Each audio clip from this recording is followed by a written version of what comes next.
स्वागत है आप सभी का हमारे चैनल पर। इंडियन पॉलिटी की लास्ट क्लास में हमने आपका राज्य के नीति निदेशक तत्व यानी कि डीपीएसपी वाला चैप्टर स्टार्ट किया था। उसमें हमने शुरुआती चीज़ें डिस्कस की कि इनके मुख्य उद्देश्य क्या हैं, विशेषताएं क्या हैं, मौलिक अधिकार यानी कि फंडामेंटल राइट और आपके जो डीपीएसपी हैं उन दोनों में अंतर क्या है। इसके अलावा फिर हमने कुछ जो इसके आर्टिकल्स हैं जैसे 36, 37, 38, 39, 40 यहाँ तक के आर्टिकल्स हमने डिस्कस कर लिए थे। और फंडामेंटल राइट वाला जो आपका चैप्टर है उसकी पीडीएफ आपके लिए हमारे टेलीग्राम चैनल पर डाल दी गई है, जिसका लिंक वीडियो के डिस्क्रिप्शन में है, तो वहाँ से आप उसे ज्वाइन कर लें और पीडीएफ को भी डाउनलोड कर लीजिएगा। अब आज की क्लास में इस चैप्टर को हम आगे बढ़ाते हैं और बात करेंगे यहाँ पर हम आर्टिकल 41 की यानी कि अनुच्छेद 41 की यहाँ पर हम बात करेंगे। तो देखिए आर्टिकल 41 क्या कहता है। यह कहता है कि कुछ दशाओं में काम, शिक्षा और लोक सहायता प्राप्त करने का अधिकार आपको ये दिलवाता है। क्या कहता है? तो ये कुछ दशाओं में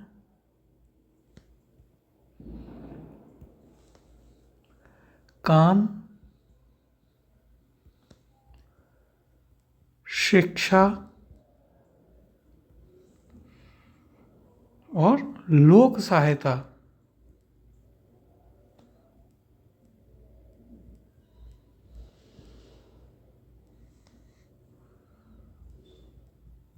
प्राप्त करने का अधिकार।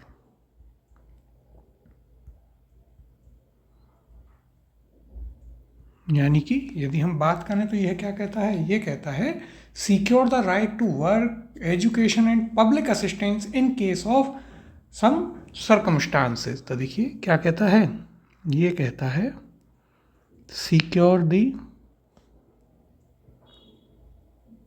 Right to work, education,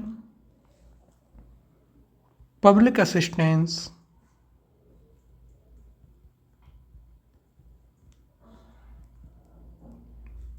in some circumstances।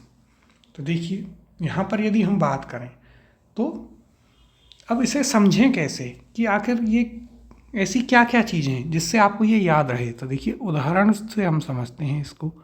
जैसे कि मान लीजिए मनरेगा, जिसको अब सरकार ने बंद कर दिया है।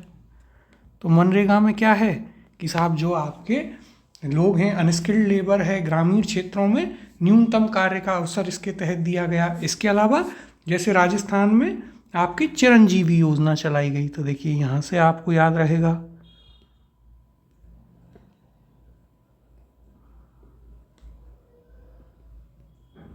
चिरंजीवी योजना यहाँ पर चलाई गई। इसके अलावा यदि हम बात करें तो वृद्धावस्था पेंशन योजना जी दी जाती है कि साहब वृद्ध लोग हैं, काम नहीं कर सकते, जीवन यापन कैसे करेंगे, तो उसके लिए सरकार क्या करती है? उनको पेंशन देती है। तो देखिए वृद्धावस्था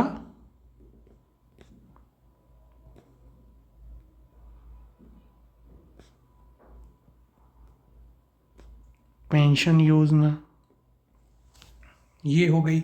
इसके अलावा जैसे राजस्थान में हम बात करें, इंदिरा गांधी शहरी रोजगार गारंटी योजना चली थी। ये इसके क्या हुए? कुछ उदाहरण हुए। तो इससे क्या होता है? इससे सरकार, मान लीजिए साहब कोई किसी को बीमारी है, सिलिकोसिस हो गई किसी को, तो सरकार उसकी जो परिवार है उसको क्या देती है? आर्थिक सहायता देती है। क्यों? क्योंकि वहाँ पर भाई उन्हें पता है कि इनके साथ एक विशेष अब परिस्थिति आ चुकी है। तो ये सभी किसके तहत होता है? ये सब होता है आपके आर्टिकल 41 के तहत। अब आगे चलते हैं और बात करते हैं आपके आर्टिकल 42 की। अगला क्या आता है? अगला है हमारे पास आर्टिकल 42 अनुच्छेद 42। तो देखिए अनुच्छेद 42 क्या कहता है? ये कहता है कि कार्य की मानवोचित दशाएं और मातृत्व सुरक्षा का प्रावधान होना चाहिए। देखिए क्या कहता है, ये कहता है कार्य की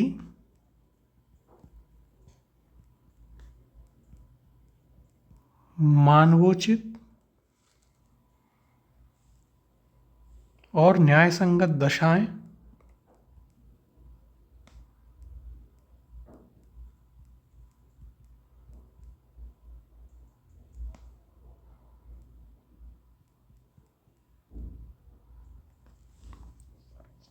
तथा मातृत्व सुरक्षा का प्रावधान। क्या हो? मातृत्व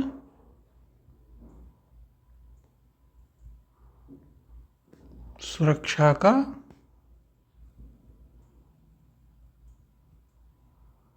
प्रावधान हो, यानी कि यदि हम बात करें इंग्लिश में तो to make provisions for just and human conditions of work and provide maternity relief. क्या हो गया? तो ये हो गया आपका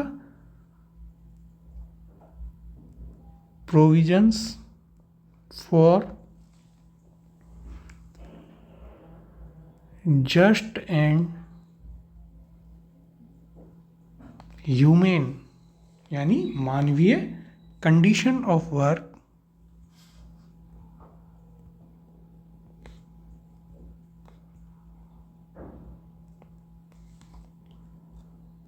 एंड प्रोवाइड मैटरनिटी रिलीफ।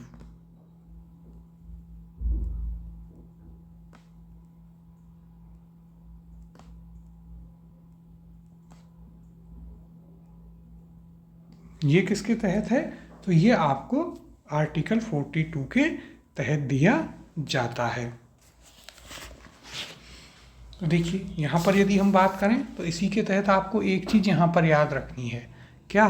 तो इसी के तहत आता है आपका मातृत्व लाभ अधिनियम 1961। क्या आता है? मातृत्व लाभ अधिनियम आता है 1961 का, यानी कि मैटरनिटी रिलीफ एक्ट 1961।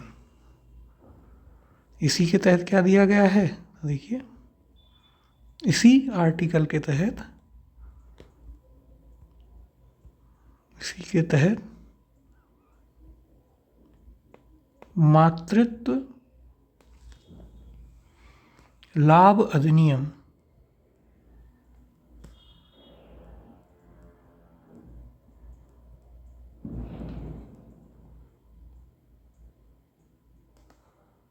यानी कि मैटरनिटी रिलीफ एक्ट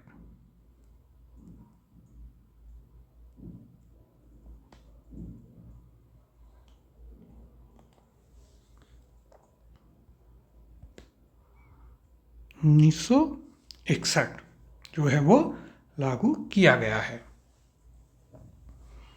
1961 लागू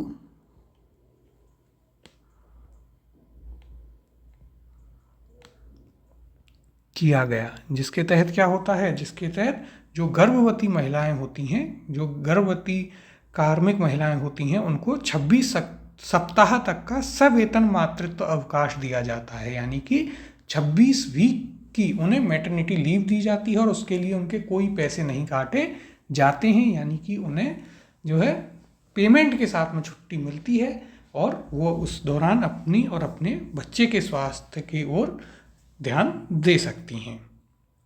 इसके अलावा ऐसे ही जैसे जननी शिशु सुरक्षा कार्यक्रम चलाया गया, इंदिरा गांधी मातृत्व पोषण योजना चलाई गई राजस्थान में, जहाँ पर गर्भवती जो महिलाएं थीं उनको आर्थिक सहायता के माध्यम से पोषण उपलब्ध कराया गया। केंद्र सरकार पोषण अभियान चलाती है।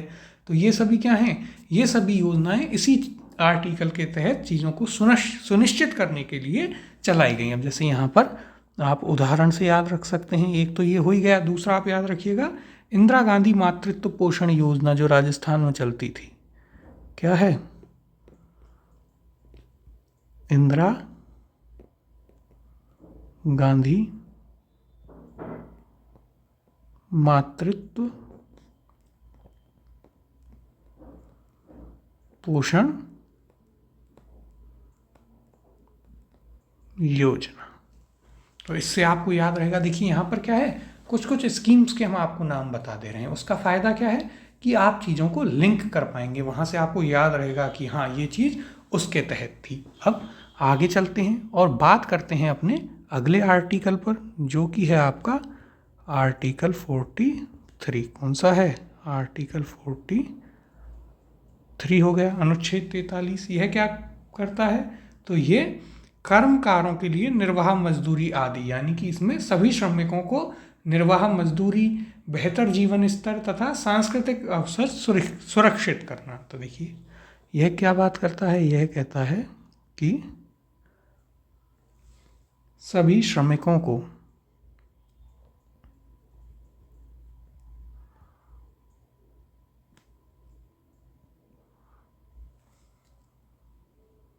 निर्वाह मजदूरी,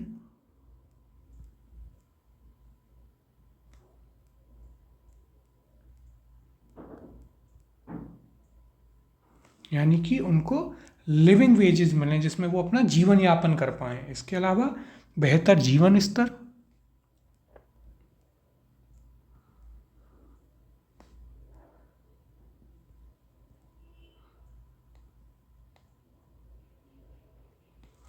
बेहतर जीवन स्तर तथा सांस्कृतिक अवसर सुरक्षित करना, तथा सांस्कृतिक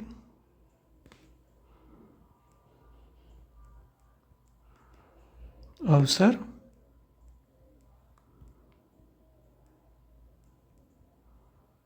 सुनिश्चित करना, यानी कि to secure living wages, decent standard of life and to give cultural opportunities to worker. यानी कि क्या हो, वो लोग, उनको इतनी तो तनख्वाह मिले जिससे अपना जीवन यापन कर सकें, एक उनका जीवन का स्तर भी मेंटेन रहे ठीक ठीक, और उनको क्या हो, सांस्कृतिक विकास भी उनका साथ के साथ होता रहे। ऐसा ना हो कि बस काम ही काम में लगे हुए हैं बेचारे। तो क्या होगा? यह कहता है to secure living wages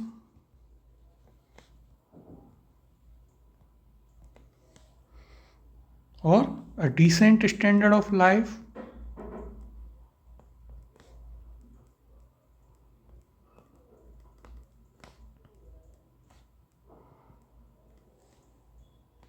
and to give cultural opportunities to workers, and to give cultural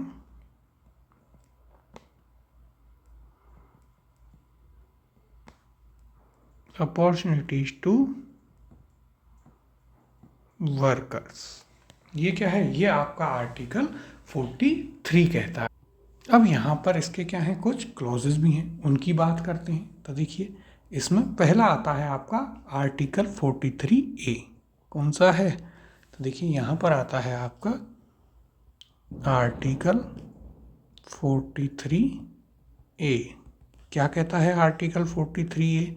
तो ये कहता है कि साहब उद्योगों के प्रबंधन में श्रमिकों की भागीदारी होगी। जो मैनेजमेंट है इंडस्ट्रीज़ का, वो उसमें क्या होगा, श्रमिकों की भागीदारी होनी चाहिए। क्या है? ये कहता है उद्योगों के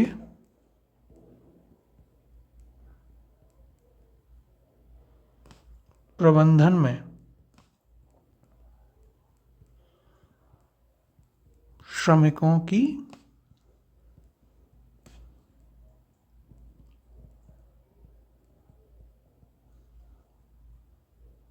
भागीदारी, यानी कि यदि हम बात करें तो participation of workers in management of industries. क्या हो गया? पार्टिसिपेशन ऑफ वर्कर्स इन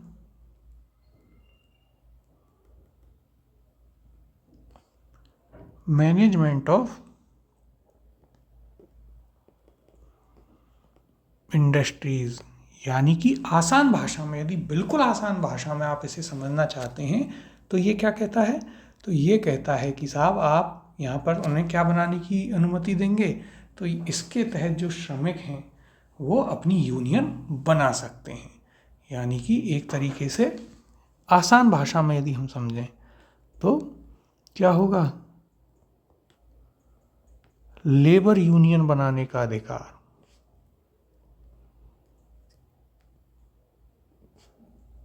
अब देखिए कई सारे ऐसे वो होते हैं इंडस्ट्री या फैक्ट्री जिनमें क्या होती हैं, लेबर यूनियन होती है।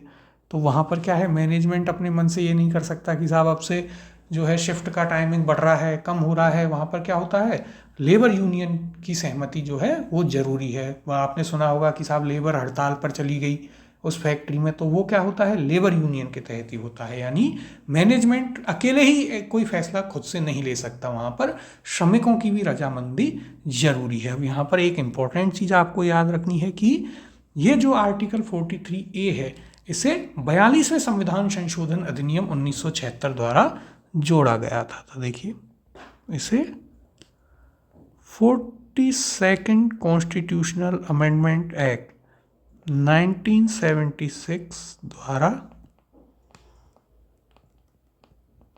जोड़ा गया। ये चीज़ आपको आर्टिकल 43A के बारे में याद रखनी है। अब आगे बात करते हैं आर्टिकल 43B को लेकर।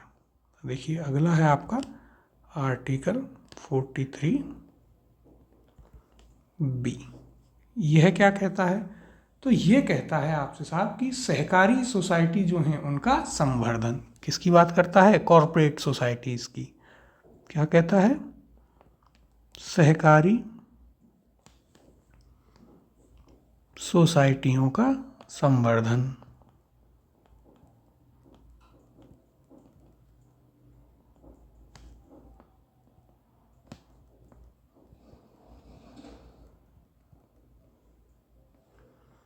यानी कि to promote functioning of the corporate societies, to promote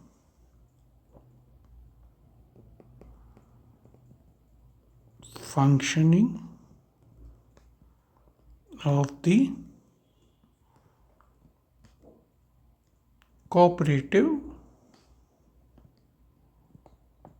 societies. यानी कि जो कोऑपरेटिव सोसाइटियाँ हैं उनको हमें बढ़ावा देना है। और इसमें एक चीज़ याद रखिएगा, जो एक फैक्ट याद रखना है कि इसे जो है 97वें संविधान संशोधन अधिनियम के द्वारा 2011 में जोड़ा गया। तो देखिए इसे 97th कॉन्स्टिट्यूशनल अमेंडमेंट एक्ट 2011 द्वारा जोड़ा गया। ये चीज़ आपको यहाँ पर इसके बारे में याद रखनी है। तो देखिए यहाँ पर हमने आपका आर्टिकल 43 पूरा डिस्कस किया है, उसके दोनों क्लॉजेस भी डिस्कस कर लिए हैं। अब आगे चलते हैं और बात करते हैं आपके आर्टिकल 44 अनुच्छेद 44 की, जो आपने कई बार सुना भी होगा, अक्सर चर्चा में भी रहता है। तो देखिए आर्टिकल 44 यह किसकी बात करता है, तो ये बात करता है सिविल संहिता की, समान नागरिक संहिता की।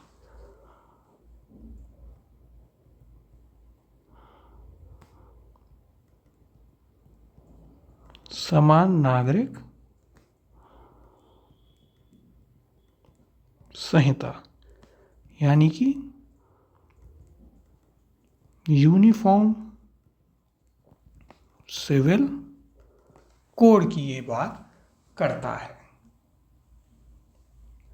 यानी कि वन नेशन वन लॉ। सीधी सी यदि आसान भाषा में हम समझें तो एक देश एक कानून।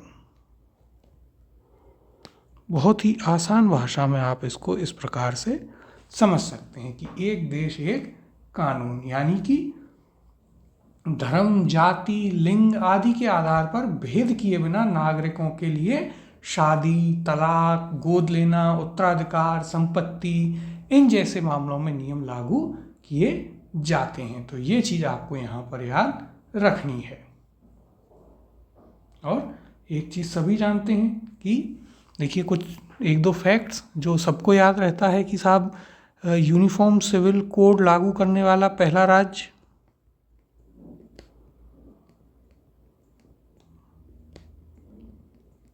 लागू करने वाला पहला राज्य कौन सा है? तो हम सभी जानते हैं साहब, गोवा है। कब लागू किया गोवा ने? तो यहाँ पर आप फंस सकते हैं। तो गोवा में तो ये 1867 से चला आ रहा है। इस फैक्ट को याद रखिएगा, ये इंपॉर्टेंट है, हो सकता है आपको यहीं पर फंसा ले। फिर दूसरा फैक्ट यहाँ पर क्या आएगा कि स्वतंत्र भारत में यूसीसी पारित करने वाला पहला राज्य, तो देखिए वो ज़्यादा इंपॉर्टेंट है आपके लिए।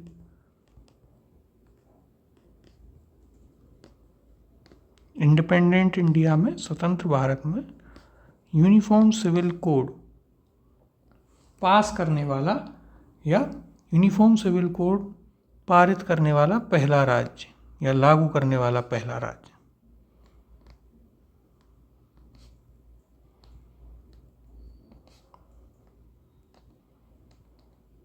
तो ये कौन सा है? ये है आपका उत्तराखंड। कौन सा है? यह है आपका उत्तराखंड। इसे याद रखिएगा। देखिए इसको अलग से नीचे ही लिख लेते हैं जिससे आपको याद रहे कौन सा है। तो ये है आपका उत्तराखंड राज्य। तो आज़ाद भारत में कौन सा है पहला राज्य? वो होता है साहब आपका उत्तराखंड। कब? तो डेट यहाँ पर याद रखिएगा, 7 फरवरी 2024, 7 फरवरी 2024। इस डेट को याद रखिएगा, इंपॉर्टेंट है। अब देखिए हो सकता है इन दोनों चीज़ों को ही आपको क्या करे, ये स्टेटमेंट के रूप में देके पूछ ले और वहाँ पर आप फंस जाएं कि यार ये तो याद है कौन सा है क्या है, लेकिन इतना डिटेल में नहीं पता कि साहब किस डेट को लागू हुआ, क्या किया। तो हमें हर प्रकार की चीज़ के लिए जो है तैयार रहना है यहाँ पर। फिर आगे चलते हैं। ये आपका हुआ कौन सा? आर्टिकल 44 अनुच्छेद 44। आगे चलते हैं और यहाँ पर हम बात करेंगे आपके आर्टिकल 45 की। किसकी बात करेंगे? आर्टिकल 45 अनुच्छेद 45 की यहाँ पर हम बात करेंगे। क्या कहता है ये? तो ये कहता है कि 6 वर्ष से कम आयु के बालकों के लिए प्रारंभिक बाल व्यवस्था, देखरेख और शिक्षा का उपबंध। क्या कहता है? देखिए ये आपसे कहता है यहाँ पर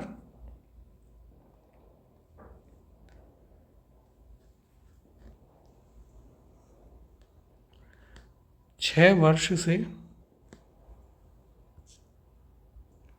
कम आयु के बालकों के लिए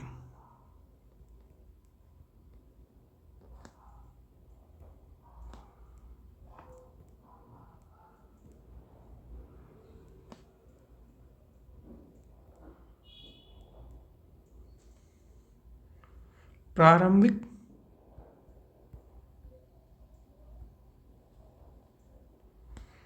बाल्यावस्था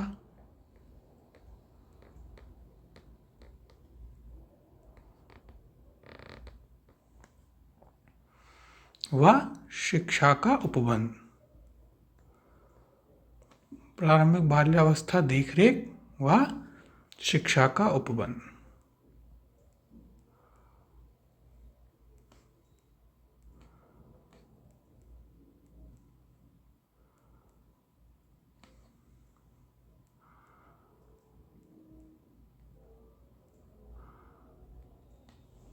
यानी कि यदि इंग्लिश में हम देखें तो ये कहता है to provide early childhood care and education. देखिए to provide early childhood care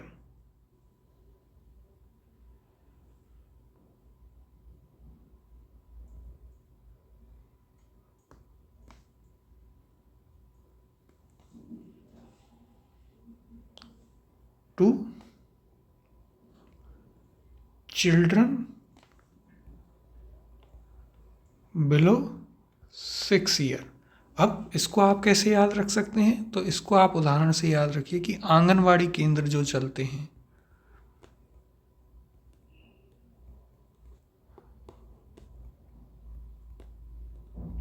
जिनका बहुत ही बुरा हाल है खास करके राजस्थान में, तो वो आपके आर्टिकल 45 के तहत ही चलते हैं। तो ये चीज़ आपको यहाँ पर याद रखनी है। देखिए ये आपको एकदम अच्छे से क्लियर हुआ होगा। अब आगे बढ़ेंगे और बात करेंगे आपसे आर्टिकल 46 के ऊपर। किसके ऊपर? आर्टिकल 46 के ऊपर, अनुच्छेद 46 क्या कहता है? तो ये कहता है अनुसूचित जाति, जनजातियों और दुर्बल वर्गों के शिक्षा और आर्थिक हितों की अभिवृद्धि। क्या कहता है? तो यह कहता है अनुसूचित जाति व जनजातियों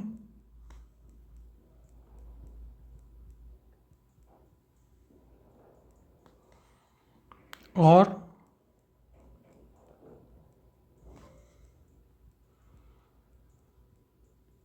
दुर्बल वर्गों के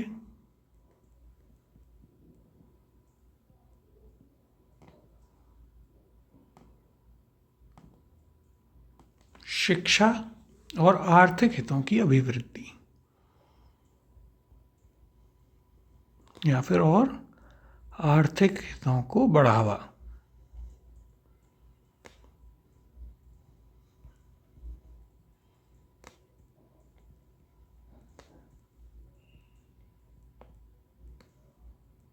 यानी कि to promote educational and economic interest of SC, STs and other weaker sections. क्या कहता है? To promote educational and economic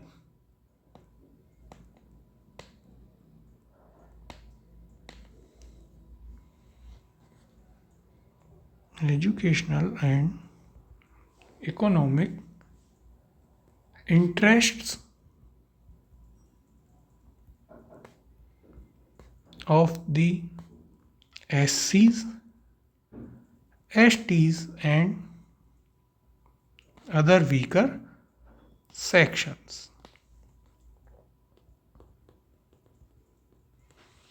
यानी कि SC, ST जो इनके अलावा और ऐसे पिछड़े हुए समाज हैं, मान लीजिए OBC, MBC, जो भी आप उदाहरण ले सकते हैं, उनके जो शिक्षा और आर्थिक हितों को बढ़ावा देने के लिए सरकार कार्य करेगी इस आर्टिकल के तहत। यानी कि साहब हो सकता है कि उनको एडमिशन के टाइम पर क्या दे दे सरकार, उनको एडमिशन के टाइम पर रिजर्वेशन दे दे। इस प्रकार की जो चीज़ें हैं वो इसी के तहत कही जाती हैं। या फिर अलग से इनके वित्त विकास निगम बना दे, ट्राइफेड, वन बंधु कल्याण योजना, ये सभी क्या हैं? ये सभी इनके उदाहरण हैं। तो ये आपको यहाँ पर याद रखना है।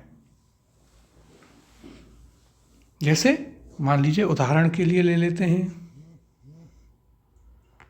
एग्जाम्पल, SC, ST एटसेट्रा के लिए क्या है? छात्रवृत्ति योजनाएं हो गई, सरकार देती है ना इनके लिए अलग से। महिलाओं के लिए हो गई, वो सभी जो हैं आपके आर्टिकल 46 के तहत किया जाता है। तो ये आपको समझ में आया। फिर आगे चलते हैं और बात करेंगे आपके आर्टिकल 47 की। किसकी? अनुच्छेद 47 की।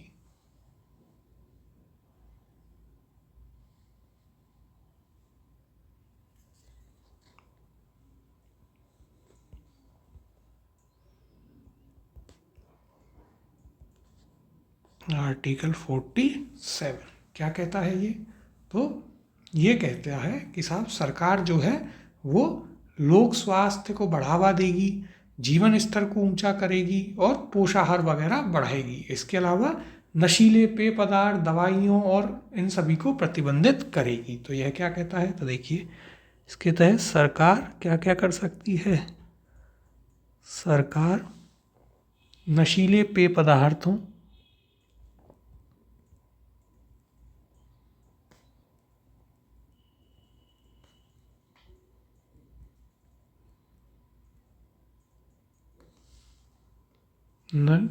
पेय पदार्थों, दवाइयों, इसके अलावा दवाइयों आदि को क्या कर सकती है, प्रतिबंधित कर सकती है।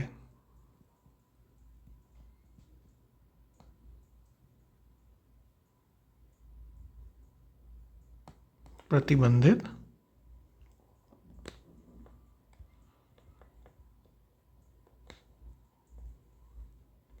कर सकती है। इसके अलावा या फिर इसे लिखते हैं आदि को प्रतिबंधित करेगी। और इसके साथ साथ ही लोक स्वास्थ्य को बढ़ावा देगी, पब्लिक हेल्थ को इम्प्रूव करेगी और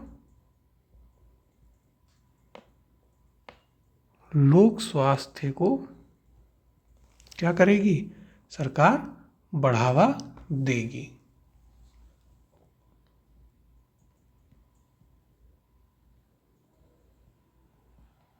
इंग्लिश में यदि हम इसे देखें तो ये क्या कहता है, ये कहता है प्रोहिबिट लिक्विड ड्रग्स और other intoxicant drinks and promote public health. तो देखिए ये क्या कहता है, यह कहता है कि government will prohibit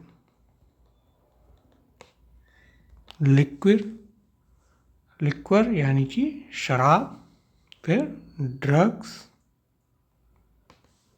and other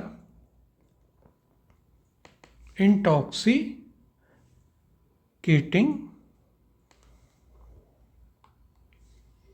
drinks and will promote public health।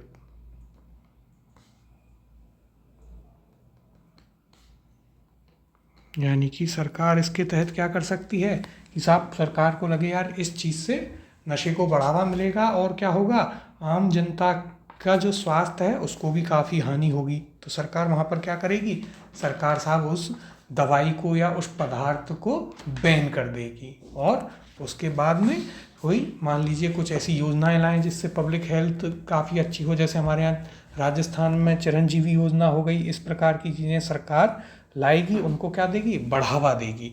और जो मान लीजिए कि कल से सिगरेट को सरकार बैन कर दे, हुक्का बैन किया हुआ है, शराब पर बिल्कुल पाबंदी लगा दे, तो सरकार इन सभी चीज़ों को कर सकती है आर्टिकल 47 का यूज़ करते हुए। अब आगे चलते हैं और बात करते हैं आर्टिकल 48 की। किसकी बात करेंगे, अब बात करेंगे आपके आर्टिकल 48 यानी कि अनुच्छेद 48 की। क्या कहता है ये, तो देखिए ये बात करता है आपसे किसकी, पशुपालन को बढ़ावा देना और कृषि में वैज्ञानिक सोच को बढ़ावा देना। तो देखिए यह बात करता है हमसे क्या,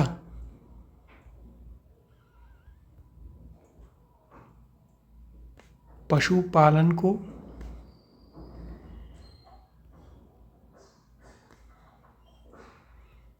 बढ़ावा देना एवं कृषि में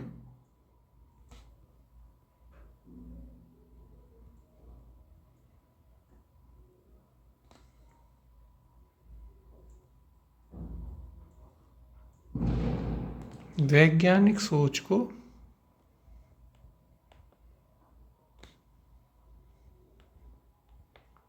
बढ़ावा देना, यानी कि टू प्रमोट या फिर promotion of animal husbandry and use of scientific approaches in agriculture. तो देखिए क्या कहता है, यह कहता है प्रमोशन ऑफ एनिमल हस्बेंड्री यानी कि पशुपालन,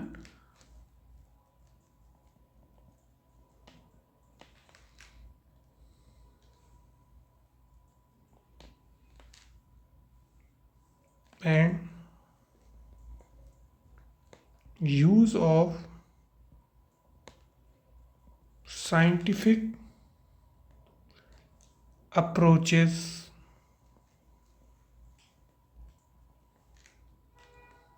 in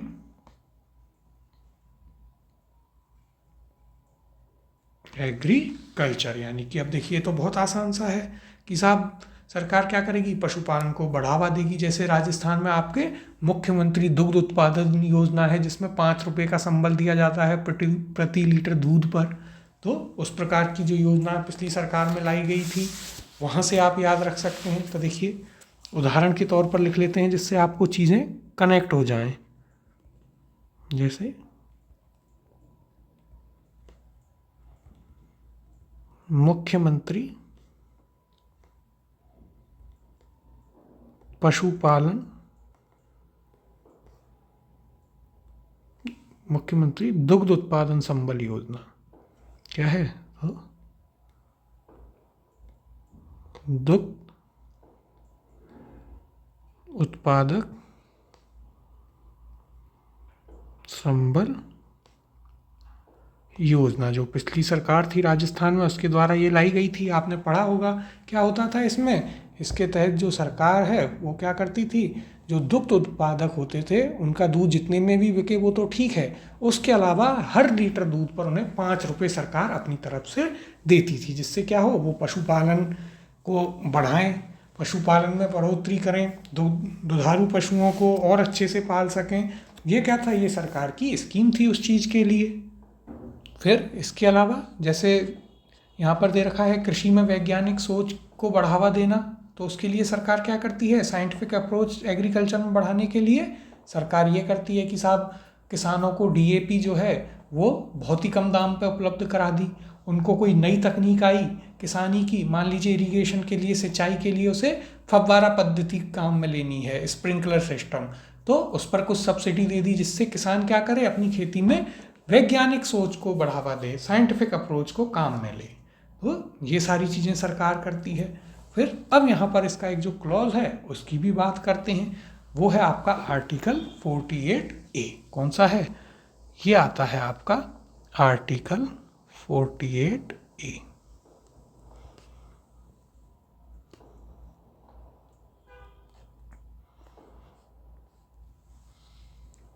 तो देखिए इसके तहत क्या किया जाता है, इसके तहत पर्यावरण, जंगल, वन्य जीव का संरक्षण एवं सुरक्षा। तो देखिए इसके तहत पर्यावरण, जंगल,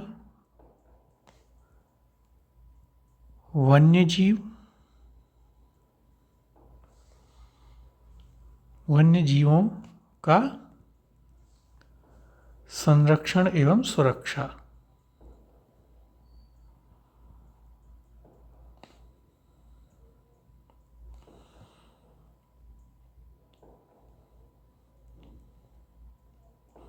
संरक्षण एवं सुरक्षा यानी कि to protect and improve the environment, forest and wildlife, to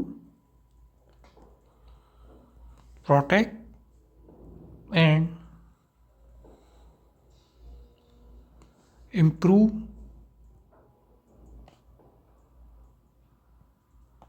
the environment, forest and wildlife. ये सरकार जो है आर्टिकल 48A के तहत करती है। इसमें एक चीज़ आपको याद रखनी है कि इसे 42वें संविधान संशोधन अधिनियम 1976 के द्वारा जोड़ा गया। तो देखिए इसे 42nd कॉन्स्टिट्यूशनल अमेंडमेंट एक्ट 1976 द्वारा जोड़ा गया। तो देखिए ये जो हमारी प्रधानमंत्री थी आयरन लेडी इंदिरा गांधी, उनकी बहुत ही शानदार सोच थी कि उन्होंने उस समय पर जो है हमारे पर्यावरण के बारे में सोचा कि इसे बचाना बहुत ही महत्वपूर्ण है। तो ये उनकी जो सोच थी उसे दर्शाता है। और देखिए ये सोच जो है काफ़ी काम भी आई। आज आप देखते हैं कि राजस्थान में खेजड़ी बचाओ आंदोलन चल रहा है। इससे पहले राजस्थान के लोगों ने अपने अरावली को बचाने के लिए आंदोलन किया। तो ये सभी हमारे अधिकार हैं जिनके लिए हम लड़ते हैं, और इसी चीज़ के लिए इंदिरा गांधी जो है इसे बना करके गई थी। तो ये चीज़ आपको यहाँ पर याद रखनी है। अब इसके अंतर्गत कौन कौन सी चीज़ें आती हैं उन पर हम बात करेंगे। कुछ देखिए इसके अंतर्गत में कुछ एक्ट आते हैं, उनकी हम यहाँ पर बात करेंगे अच्छे से। तो देखिए इसके अंतर्गत में सबसे पहले हम बात करेंगे, जैसे इन्वायरमेंट प्रोटेक्शन एक्ट, एक उन्हें सीक्वेंस में ले लेते हैं। तो देखिए इसके तहत बनाए गए एक्ट,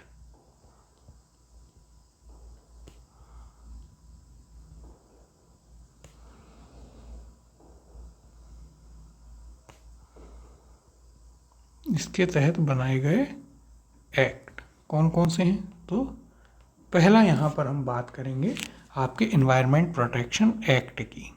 देखिए नाम और वर्ष याद रखिएगा। इन्वायरमेंट प्रोटेक्शन एक्ट यानी कि पर्यावरण संरक्षण अधिनियम।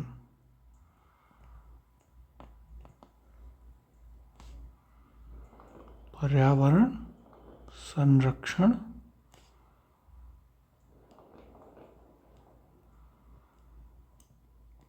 अधिनियम कब लाया गया?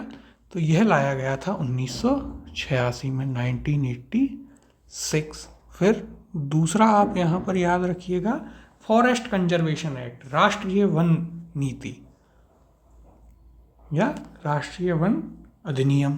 तो देखिए फॉरेस्ट कंजर्वेशन एक्ट,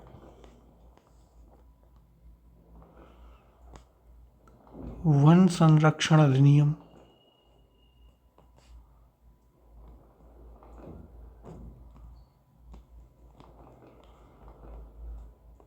कब लाया गया? तो यह लाया गया था 1980 में। इसके अलावा फिर आपका वाइल्ड लाइफ प्रोटेक्शन एक्ट आया था, वन्य जीव संरक्षण अधिनियम।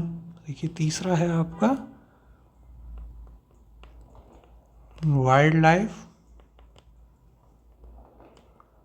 प्रोटेक्शन एक्ट, जिसके तहत आप वन्य जीवों को नहीं मार सकते। इसी के तहत जो है सलमान खान आज तक परेशान चल रहा है। ये क्या है? ये है आपका वन्य जीव संरक्षण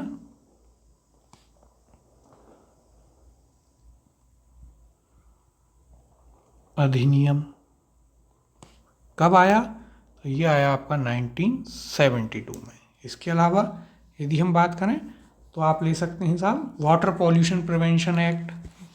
जो कुछ देखिए जो 2-3 इंपॉर्टेंट हैं वो तो हमने आपको यहाँ बता ही दिए हैं। इसके अलावा आप और भी ले सकते हैं, जैसे एयर पॉल्यूशन प्रिवेंशन एक्ट हो गया, जो कि आजकल इतना बढ़ रहा है पॉल्यूशन, और फिर भी देखिए किस प्रकार की हालात हैं वो आप सभी जानते हैं, उसमें हमें बहुत ज़्यादा नहीं जानना चाहिए। फिर बायोडाइवर्सिटी प्रोटेक्शन एक्ट हो गया। इसके अलावा प्रोजेक्ट टाइगर लाया गया। देखिए एक इम्पॉर्टेंट जो है उन्हें हम यहाँ पर लिख लेते हैं। इसी के तहत इंदिरा गांधी जो है प्रोजेक्ट टाइगर लेकर के आई। कब? 1973 में। फिर 1992 में ऐसे ही प्रोजेक्ट एलिफेंट लाया गया, हाथियों को बचाने के लिए। प्रोजेक्ट एलिफेंट 1992 में लाया गया। तो ये कुछ इसके इम्पोर्टेंट एक्ट हैं जो इसके थ्रू आए, ये आपको याद रखने हैं यहाँ पर। इनमें किसी प्रकार की कोई समस्या नहीं होगी। अब आगे चलते हैं और बात करेंगे आपके आर्टिकल 49 पर। किस पर? तो आगे हम बात करेंगे आर्टिकल 49 पर। देखिए 51 ही है यहाँ पर, जिसमें 49 तक तो हम आ ही चुके हैं। ये बात करता है ऐतिहासिक एवं राष्ट्रीय महत्व के स्मारकों की सुरक्षा की। क्या कहता है? ये कहता है कि ऐतिहासिक एवं राष्ट्रीय महत्व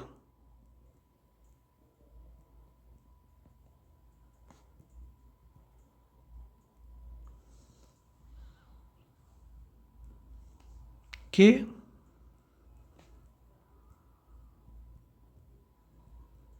स्मारकों की सुरक्षा। आप देखते होंगे साहब, यदि आप ताजमहल जाएंगे तो उस पर पुलिस की, सीआईएसएफ की सिक्योरिटी रहती है। दिल्ली के लाल किले पर, आगरा के लाल किले पर, काफ़ी इमारतों पर क्यों रहती है?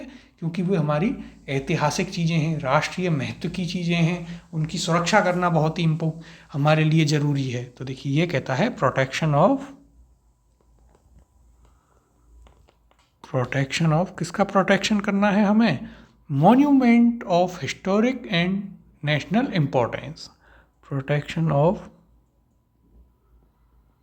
Monuments of historic and national importance. तो देखिए ये आपका आर्टिकल 49 हो गया। इसमें तो बहुत ज़्यादा कुछ ऐसा समझने का नहीं है इसकी, तो ये तो आप वैसे ही समझ गए। फिर आगे बात करते हैं किसकी? आर्टिकल 50 की, अनुच्छेद 50 की। देखिए अब आता है आपका आर्टिकल 50 यानी कि अनुच्छेद 50। ये क्या कहता है? यह कहता है कार्यपालिका और न्यायपालिका का पृथक्करण। क्या कहता है? यह कहता है आपसे कार्यपालिका एवं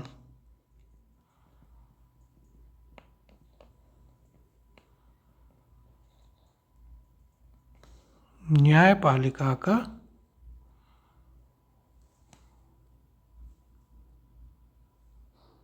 पृथक्करण,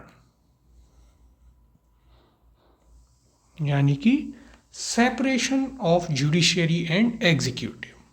क्या हो गया? ये हो गया आपका सेपरेशन ऑफ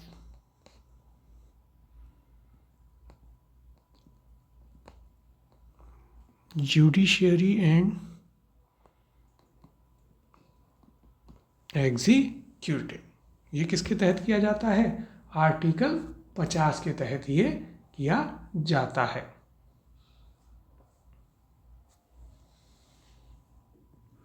यानी कि जो हमारी कार्यपालिका है उसकी जो पावर्स हैं वो, और जो जुडिशरी है उसकी जो पावर हैं वो दोनों विभाजित कर दी गई हैं, एकदम अलग अलग। दोनों को पता है कि उसकी जो अधिकार हैं या शक्तियां हैं वो कार्यपालिका की ये हैं और न्यायपालिका की शक्तियां ये हैं। अब आगे चलते हैं और बात करेंगे आपके अंतिम लास्ट आर्टिकल पर, जो है आपका आर्टिकल 51 अनुच्छेद 51। यह क्या कहता है? तो ये बात करता है अंतर्राष्ट्रीय शांति एवं सुरक्षा की। किसकी? यह बात करता है आपसे अंतर्राष्ट्रीय शांति एवं सुरक्षा की, यानी कि international peace and security. International peace and security की यह बात करता है। यानी कि राज्य क्या करेगा? अंतर्राष्ट्रीय शांति सुरक्षा की वृद्धि के प्रयास करता रहेगा। तो ये चीज़ आपको यहाँ पर याद रखनी है। तो देखिए ये क्या हुए? ये तो हो गए हमारे इससे रिलेटेड सारे आर्टिकल्स। तो देखिए हमने एक एक चीज़ को काफ़ी डिटेल में आपसे डिस्कस किया है। जहाँ पर जिन जिन चीज़ों की आवश्यकता थी वे सभी आपको हमने बताई हैं। अब यहाँ पर देखिए हम कुछ चीज़ें और देख लेते हैं। तो देखिए अब एक तो हम टेबल बना लेते हैं जिससे हमें संशोधन याद रहें। आपसे पूछ सकता है, अलग से पूछ ले कि निम्नलिखित में से कौन कौन से संशोधन के तहत डीपीएसपी में संशोधन किया गया, या बता दे कि इस आर्टिकल मैच कीजिए ने। तो एक हम टेबल बना लेते हैं जिससे हमें याद रहे। तो लिखते हैं डीपीएसपी में हुए प्रमुख संशोधन। तो देखिए अगली हेडिंग यहाँ पर लिख लेते हैं हम,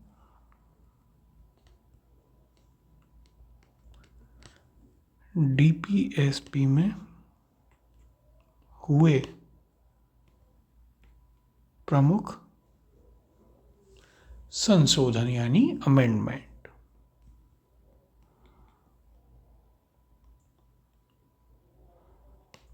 तो देखिएगा, टेबल बना लेते हैं जिससे एक तरफ हम क्या लिखेंगे, संशोधन या अमेंडमेंट, इसके फिर जोड़े गए आर्टिकल्स और फिर उनका विवरण। तो देखिए यहां पर लिखते हैं हम संशोधन यानी कि अमेंडमेंट्स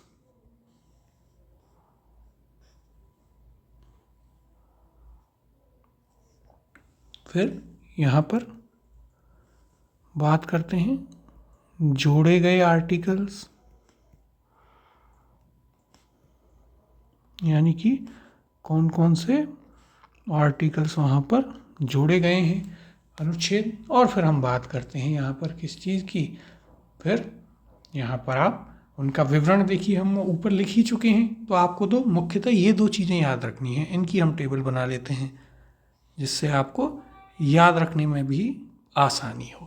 तो देखिए सबसे पहले 42nd कॉन्स्टिट्यूशनल अमेंडमेंट एक्ट 1976, इसके तहत कौन कौन से उसमें संशोधन किया गया, तो इसके तहत आर्टिकल 39A, फिर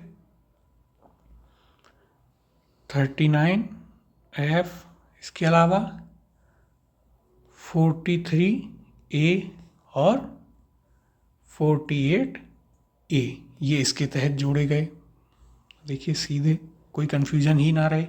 आगे चलते हैं, यहाँ बात करते हैं 44 के बाद में 42 के बाद 44वां संविधान संशोधन अधिनियम 1978, इसके तहत आर्टिकल 38 का सेकंड क्लॉज जोड़ा गया।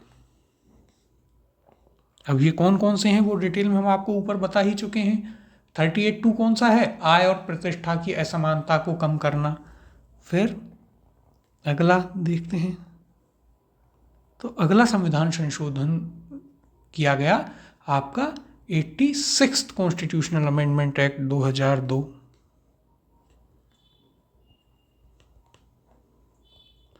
और यहाँ पर एक चेंज किया गया था आर्टिकल 45 में, वो याद रखिएगा। फिर इसके अलावा एक और कौन सा अंत में, 97th कॉन्स्टिट्यूशनल अमेंडमेंट एक्ट 2011, किस आर्टिकल में, तो आर्टिकल 43B में, जो कि क्या कह रहा था, जो कि आपसे कह रहा था कि साहब आप सहकारी समितियां बना सकते हैं, कोऑपरेटिव्स बनाने का अधिकार हमको इसके तहत दिया गया। तो ये आपको एकदम अच्छे से स्पष्ट हुआ, समझ में आया। अब देखिए इस टेबल को आप याद रख लीजिएगा सीधे सीधे कि कौन कौन से अमेंडमेंट किए गए हैं डीपीएसपी में, तो ये आपको एकदम अच्छे से यहाँ पर क्लियर रहेगा, इसमें किसी भी प्रकार की कोई समस्या आपको नहीं होगी। अब एक चीज़ और डिस्कस कर लेते हैं, देखिए जो आपके मेंस पॉइंट ऑफ व्यू से काफ़ी इंपॉर्टेंट है, वो चीज़ है डीपीएसपी की आलोचना और उपयोगिता, यानी कि criticism and utility of the DPSPs, बहुत इंपॉर्टेंट है। तो देखिएगा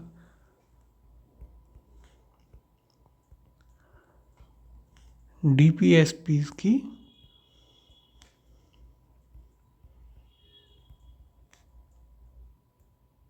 आलोचना एवं उपयोगिता,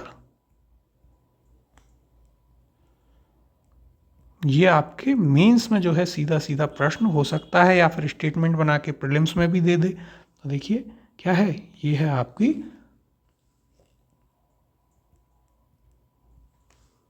criticism and utility of DPSPs.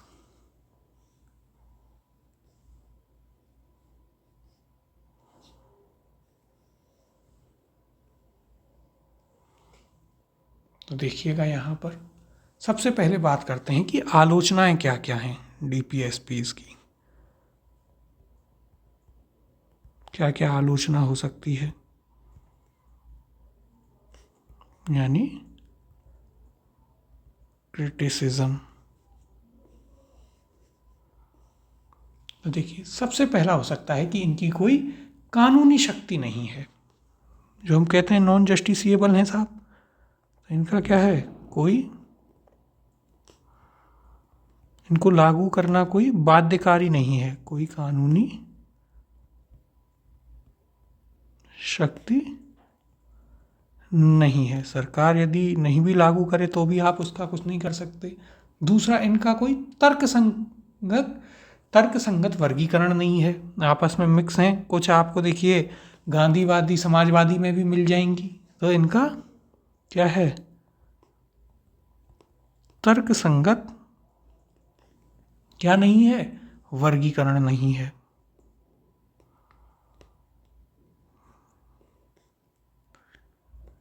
वर्गीकरण नहीं है, ब्रैकेट में लिख लीजिए आपस में मिक्स। जब आप आंसर राइटिंग करें तो इसको डिटेल में लिखिएगा। आपस में मिक्स हैं, यहाँ पर लिख लीजिए कोई कानूनी शक्ति नहीं, यानी कि नॉन जस्टिसिएबल हैं, जिससे आपको चीज़ें याद रहें। फिर इसके अलावा क्या हैं, इनको रूढ़िवादी माना गया है। कैसा माना गया, इनको रूढ़िवादी माना गया है। फिर अब उपभोग, इसका जो उपयोग है उसकी बात कर लेते हैं कि आखिर ये क्यों नेसेसरी हैं। देखिए, उपयोगिता इनकी हम देख लेते हैं, यूटिलिटी या नेसेसिटी। तो भले ही कोर्ट ना लागू करे, लेकिन जनता लागू करवाती है। 5 साल चुनाव में पब्लिक ओपिनियन मैटर करता है। यानी देखिए, पहली चीज, भले कोर्ट लागू ना करवा सके, परंतु जनता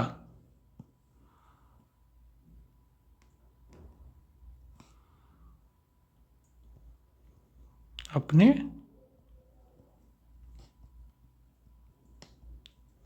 वोट से लागू करवाती है। जनता को दिख गया कि साहब ये सरकार तो स्वास्थ्य पर कोई पैसा खर्च नहीं कर रही है, हमारे स्वास्थ्य के प्रति गंभीर नहीं है, तो जनता क्या करेगी, चुनाव में वोट ही नहीं देगी। तो यानी कि आपको जब सीधी उंगली से घी नहीं निकल रहा तो टेढ़ी उंगली से निकलेगा यहाँ पर। फिर ये क्या है, सरकार के प्रदर्शन को मापने का एक पैमाना है। तो देखिए क्या है, इन्हें आप सरकार के प्रदर्शन को मापने का पैमाना। अब देखिए, यदि आपको वास्तविकता में जानना है ना कि कोई सरकार आपके प्रति कितनी गंभीर है या नहीं है, तो आप ये देख लीजिए कि वो अपनी नीतियों में डीपीएसपी को किस लेवल पर लागू कर रही है। आपको अपने आप उत्तर मिल जाएगा। तीसरे, इसकी उपयोगिता क्या है कि ये न्यायपालिका के लिए मार्गदर्शक हैं। क्या हैं ये, न्याय पालिका के लिए क्या है,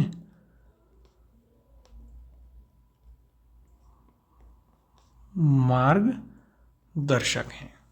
क्या होता है, कई बार जो है कोर्ट डीपीएसपीज को आधार बनाकर मूल अधिकारों की व्याख्या करते हैं। तो देखिए कैसे, ब्रैकेट में लिख लेते हैं, कई बार कोर्ट डीपीएसपी को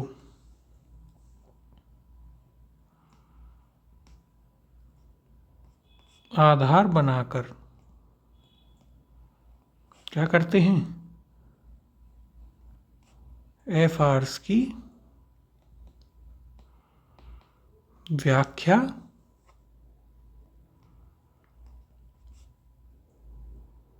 करते हैं। तो इस आधार पर क्या कह सकते हैं आप? इस आधार पर आप कह सकते हैं कि साहब ये कोई ऐसी चीज़ नहीं है कि बस लिखी हुई है और इससे कुछ ना हो, इसमें बहुत ताकत है। अब देखिए यहाँ पर हमने आपको काफ़ी चीज़ें बता दी हैं। जब भी आपका आरएएस का मेंस होगा तब हम क्या करेंगे, एक मेंस आंसर राइटिंग सीरीज चलाएंगे। वहाँ पर इन सभी प्रश्नों को हम लिखेंगे कि आखिर आंसर राइटिंग होती कैसे है। तो वो सारी चीज़ें हम वहाँ पर करेंगे। आपका जो डीपीएसपी वाला चैप्टर है वो यहाँ पर हमने पूरा कर लिया है और इसकी जो पीडीएफ है वो आपके लिए हमारे टेलीग्राम चैनल पर डाल दी जाएगी, जिसका लिंक वीडियो के डिस्क्रिप्शन में है। तो वहाँ से आप उसे अवश्य ज्वाइन करें और जो पीडीएफ है उसे भी डाउनलोड कर लीजिएगा। मिलते हैं आपसे अगली क्लास में, जहाँ पर हम बात करेंगे फंडामेंटल ड्यूटीज़ की, यानी कि मूल कर्तव्यों की।